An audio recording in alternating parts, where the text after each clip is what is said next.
Moni ndine Jack. Ikumvekayo ndi sound yogwira mtima kwambiri yochokera kwa oyimba wakale wa ku People's Republic of Congo, Franklin Bukaka. Anali freedom fighter ndipo nkhondo yake amamenyera mu nyimbo, amamenyera ufulu wa anthu pa nthawi imene maiko ambiri a mu Africa analangolandira kumene maufulu awo kuchoka kwa atsamunda.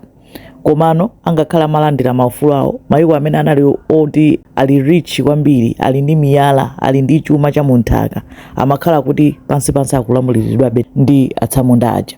Ma leaders amalandira makobidi ndi kumatani nkumaperekabe zinthu zija osapanga zonena kuti maiko awo atukuke. Ne nyimbo yake ya Le Boucheron yomwe ikumvekayi kapena nene kuti aye Africa anayimba kudandaula kuti Africa idzuke. Chifukwa chani Africa sikusintha? Ma leaders athu azitikonda, akonde maiko athu, apange zinthu zonena kuti ifeyo anu ake titani titukuke. Anapeza kuti anayamba kumuyang'ana mwina mwake. Frank Bukaka anapezeka kuti mu 1972 ali ndi zaka 33 anajoina nawo coup, kapena nene kuti ankafuna kuthandiza kugwetsa president wa nthawi imeneyo. Coup imeneyoyo inalephereka ndipo Franklin ndi anthu ena amene amapanga nawo anaphedwa.